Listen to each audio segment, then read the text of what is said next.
जाय लिडारा रायजो राजानि थाखाय सिन्था खालामो बे लिडारखौ बे बिटिसि जि इलेक्शन जानो थांगासिनो दङ बे बिटिसि इलेक्शनाव रायजो राजाफ्रा बेखौ सिन्था खालामनांगोन। मुजाबारि पश्चिम दलगाव सामथाइबारि प्राइमारिनि आन्दाराव दिनै गोबां जोंनि माखासे रायजो राजाफ्रा बिदिनो गोबां समस्यायाव दङ। गतिके दिनै आङो गोबाव समनिफ्रायनो ससियेल वर्कार मावबोनाय हिसाबै बा दिनै मोनसे राजनितिक दलाव हाबनाय हिसाबै माखासे बुस्थुआव आङो फिसा फिसौब्लाबो मावबाय थादों आरो माखासे बुस्थुखौ आङो मिडिया फेसाव आं खामानि होनाय जायाखैमोन। नाथाय दिनै बेनि मुजाबारिनि दलगावनि जे रायजोफोर बिसोरो बुंदों मिडिया फेस खालाम, मिडिया फेस खालामबा बयबो रायजो राजाफ्रा निस्सय नोंनि मावनायखौ मोजां नुगोन होननानै। बेनिखायनो आं दिनै बे मिडिया फेसाव आं दिनै ओंखारनांगौ गोनां जादों।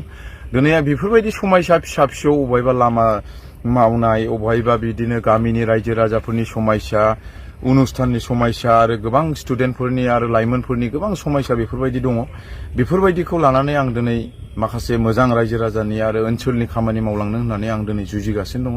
निस्सय बे जुजिनायाव रायजो राजानि अननाय आरो आशीर्बाद आरो बोरखौ लानानै आं जुजिलांगोन।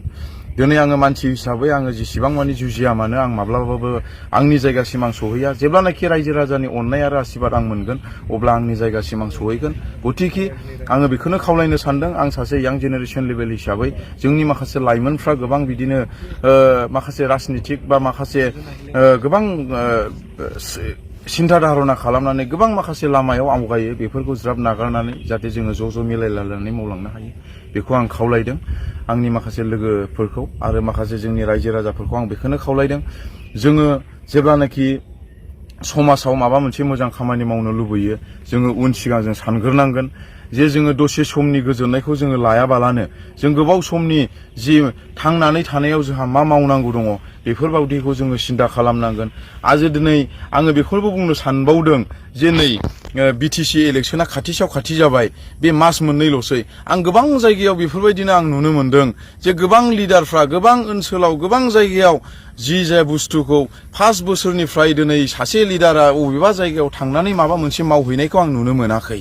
नाथाय दिनै इलेक्शन खाथियाव गोबां लिडारफ्रा माखासे सोरबा माबा मोनसे मावना होनाय बा माबा मोनसे सोरनिबा न'खराव थांनानै मिट खालामहैनाय, सोरबा रायजो राजाफ्रा 5 बोसोरनि गेजेराव बे लिडारखौ नुफेराखै, बे लिडारा दिनै सोरनिबा न'आव थांनानै सोरबा रायजो राजाजों मिट खालामहैनाय। नाथाय रायजो राजाफ्रा साननो रोंनांगोन जे 5 बोसोरनि गेजेराव बे लिडारखौ जों मोनाखै, नाथाय बे लिडारा दिनै इलेक्शन खाथियावसो जोंनि रायजो राजानि गेजेराव फैदों। नाथाय बेखौ जोंनि रायजो राजाफ्रा सायख'नो थाखाय बा बुजिनो थाखाय जोंहा गियान दङ। नाथाय जाय लिडारा रायजो राजानि थाखाय सिन्था खालामो, जाय लिडारा रायजो राजाखौ अनो, जाय लिडारा बे बिटिसिखौ अनो, बे ओनसोलखौ अनो, बे लिडारा माबा मोनसे राजनितिकनि बाहागोआवल' नङा, अराय सम बे रायजो राजाजों हाबगोन बा रायजो राजाजों जगाजगआव थागोन।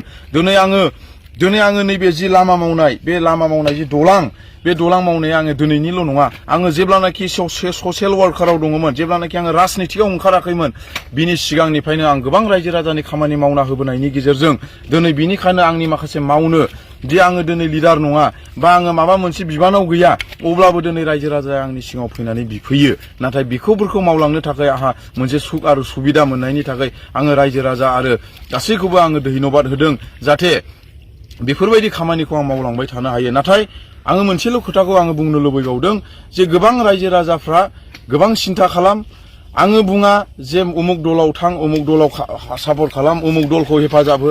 नाथाय जाय लिडारा रायजो राजानि थाखाय सिन्था खालामो बे लिडारखौ बे बिटिसि जि इलेक्शन जानो थांगासिनो दङ बे बिटिसि इलेक्शनाव रायजो राजाफ्रा बेखौ सिन्था खालामनांगोन। दिनै बेनिखायनो आं बाराल' बुंनो सानाखै, आङो बेखौनो एडभाइस हरबाय जाहाथे अराय सम जोङो खौसेथियै मिलायनानै